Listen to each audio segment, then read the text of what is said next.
5, 6, 7 real coins and 2 shells. I'm going to turn them upside down so you can see where they are.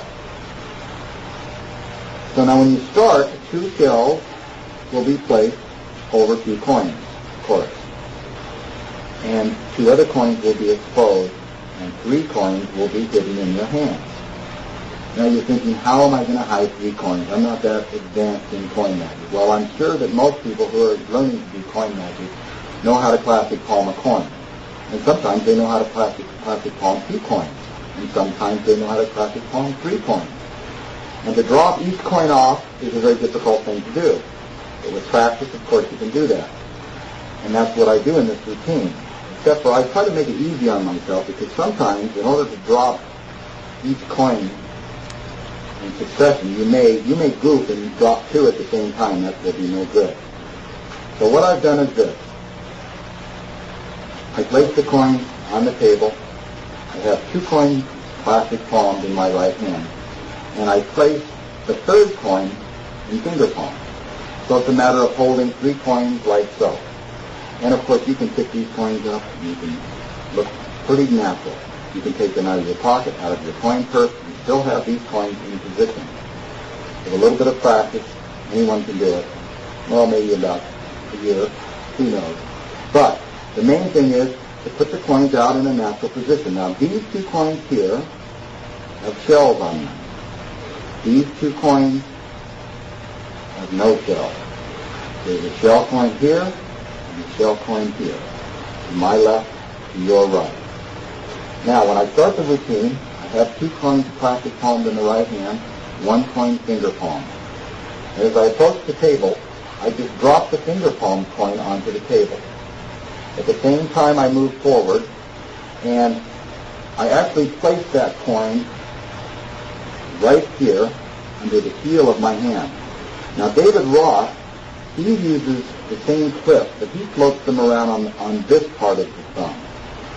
I like to put them on the back side of my hand because I can lift my hands higher. My hands appear to look emptier. They're a little more limited here.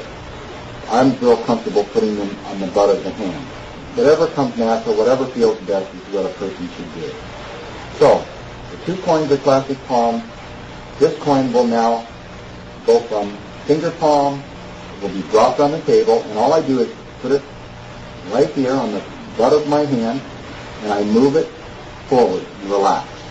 Now I'm going to leave that coin, and I'm going to take this coin away with the same portion of the other hand.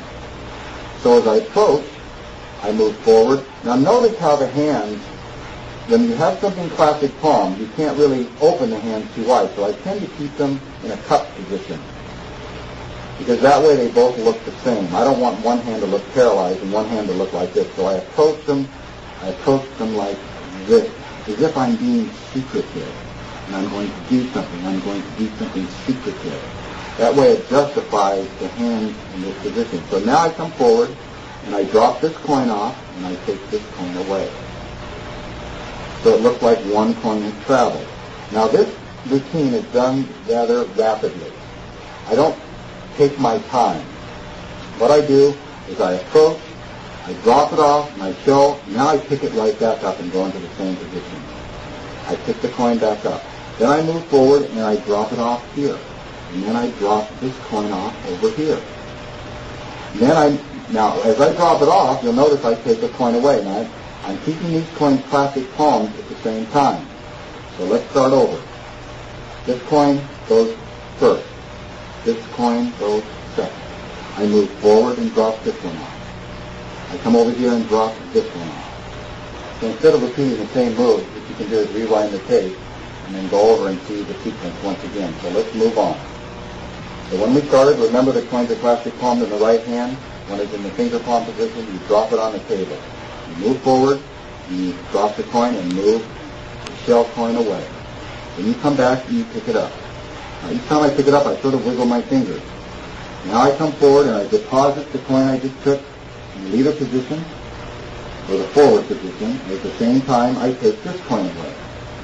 Then I deposit this coin here and take this one away. Now if you notice, the hands never cross in this routine. They're constantly moving towards the position. So now I move this one forward and I take this one away. And now I'm going to drop a coin from my classic palm in the right hand on the table, move it forward, deposit it, and I'm going to steal the shell coin away. Now when I pause, I am in this position. I have one coin here, a real coin here, a shell coin here. It's going to be placed just like so. So I'm going to have to be palming one here and here, and this coin will be palmed in the deep heel clip. Now I can move my hand freely around the table as if the routine is over. And I place the coins in a square formation towards the audience. The shell coin is right here with the shell on top of this coin. So now I come and approach the coins as if something is going to happen. I tell the spectators to say go. And when they do, I move my hands away, and nothing has apparently happened. But as I move my hands away, I relax, pause, and drop the coins off. What I'm going to do now is to move this coin here, and I'm going to take 1, 2, 3 coins away. And that will give me a starting position or a backfire. Now watch, this is really amazing. We're right here. I'm in a relaxed position. I've just finished the routine. I come up and I move and I say go. And they go, go. And I pause, put the coins in position. And now I move this coin here. And at the same time, I'm going to take these 3 away.